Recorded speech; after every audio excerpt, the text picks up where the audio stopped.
Tere sõbrad! Oma liikluslugudes oleme korduvalt tähelepanu juhtinud sellele, kui oluline on talvisel ajal oma sõiduvõtete kohandamine ja oludega arvestamine.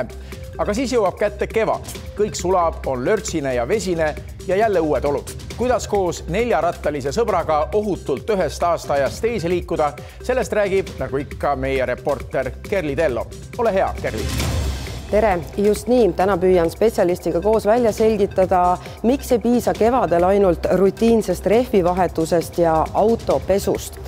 Marku, mis on need faktorid, mis mõjutavad meie autot talvel kõige rohkem? No Eesti kliimas kindlasti mõjutavad meie autosid kõige rohkem niiskus, muda, liiv ja kindlasti teedele kantav sool. Ja kõik need kokku võivad kerekahjustuste kohal minna korralikuks roostevussiks. Auto puhul on asju, mille peaks jätma pigem spetsialistidele, kuid nii mõndagi saab iga omanik enne kevadhooldusesse minekut ka ise ära teha. Nende hulgas on esmane üks korralik autopesu koos rattakoobaste ja põhja puhastamisega. No kui sa vaataksid minu autot praegu, siis ütleme nii, et väga puhas ei ole, ma tean, aga ta on mul halvasti siin olukord.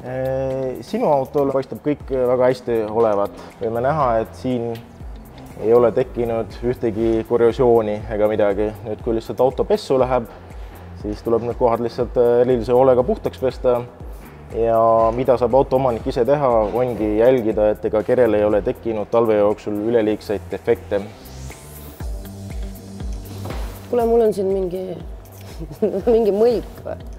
Just väga hea, et te tähele panite, siin on tõesti mõlk tekkinud. Tõenäoliselt on kuskil pihta saanud, kas parklas või mis iganes. Ja see võib nüüd halvasti lõppeda mul, et siit võib roostetamine peale hakata? Praegusel seisul on see kõik veel ilus, aga pikemalt Eesti tingimuste edasi sõites võib see väga kiiresti roostiks edasi minna. Et kui nüüd avastate sellise asja, siis oleks juba targem pöörduda spetsialisti poole, kes annab siis täpsemad juhised, mis oleks kõige mõistlikum edasi teha. Kas ma nüüd võin oma auto juba spetsialisti kätte viia või saan ma ise veel midagi ära teha? Üks väga oluline osa on auto kojamehed. Kõige olulisem on vaadata kojameeste tööpinda.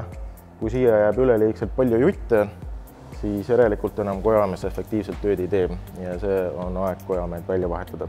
Auto kojameeste olukord on tegelikult meie kliimas väga oluline, eriti praegustel aegadel nagu sügis või kevad, kus on vihmasid, vett on väga palju. Kui kojameeste töö on kehv, siis see väga oluliselt piirab meie vaate välja ja see teeb tegelikult sõitmise kohati eluohtlikuks. Meie enda ohutuse huvides soovitab Marku vaadata ka üle, et salongis poleks ebavajalikke ja kinnitamata esemeid. Järsu pidurdamise või kokkupõrke puhul kujutavad need reaalset ohtu. Näiteks tagaistmel olev toidukott tabab meid kiire aeglustuse puhul, nii nagu kukuks alla kahekorruselise maja katuselt. Ja teine asi, kindlasti mittevajalikke asju ei ole mõtet autos kaasas tassida, sest et see reaalselt suurendab kütuse kulu. Ja nüüd oleks tark auto juba oma ala asjatundjate kätte viia. Kui auto meie juurde tuleb, siis me vahetame rehvit vajadusel, kindlasti kontrollime õli, vajadusel vahetame õli, kindlasti kontrollime üle kõik võimalikud vedeliku tasemed, valgustuse vaatame üle, vajadusel reguleerime ja rihma jaoks ja kindlasti kliimasüsteem. Kas kevadel tuleks õli tõesti ära vahetada? See ei ole raudreegel, et kevadel peab õli vahetama. Igal autol on oma hooldusvälp ja hooldusvälp hakkab lõpule jõudma just nüüd kevade ajal, siis oleks kõige mõistlikum see kevadel ära teha enne suuremaid soojasid. Kui tihti ma peaksin ise kapoti alla vaatama ja mingeid asju kontrollima? Kelli teie auto puhul ilmselt piisab kontrollimisest aastas paar korda. Enne talve, enne suve. Aga Eestis liigub ikkagi tänavatel väga palju ka vanemaid autosid ja vanemate autode puhul võib olla soovitav isegi 6 korra jälgida erinevaid tasemed, kas siis õli, jahutusvedelik ja nii edasi. Kõigel sellele eelneval võin mina ise ka ju tegelikult silma peal hoida, aga üks kõige olulisemaid asju liiklusohutuse seisukohalt on ikkagi vaadata auto alla. Just. Spetsialist vaatab üle kindlasti silla olukorra, puksid, kindlasti kõige olulisem on pidurid ja ka rehvide olukorra, kuidas on rehvid kulunud ja sellest juba saab järeldada, kas tegelikult auto silla olukord on hea või mitte. Ja lisaks, kui auto on juba üles tõstetud, kindlasti vaatame ka korrosiooni olukorra üle ka põhjal. No mis spetsialist ütleb, mis olukorras minu auto on? Üldiselt saab õnneks öelda, et autoga on kõik väga hästi. Välja arvatud üks aga, nimelt üks pidur on kergelt peal.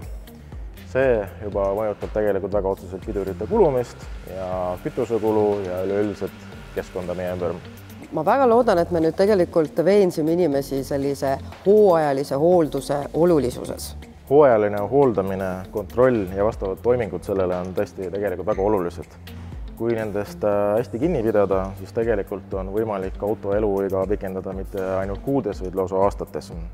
Ja teiseks mõjub see kindlasti väga hästi kokkuvõttes meie rahakotile ja meie keskkonnale ja liiklusohutusele.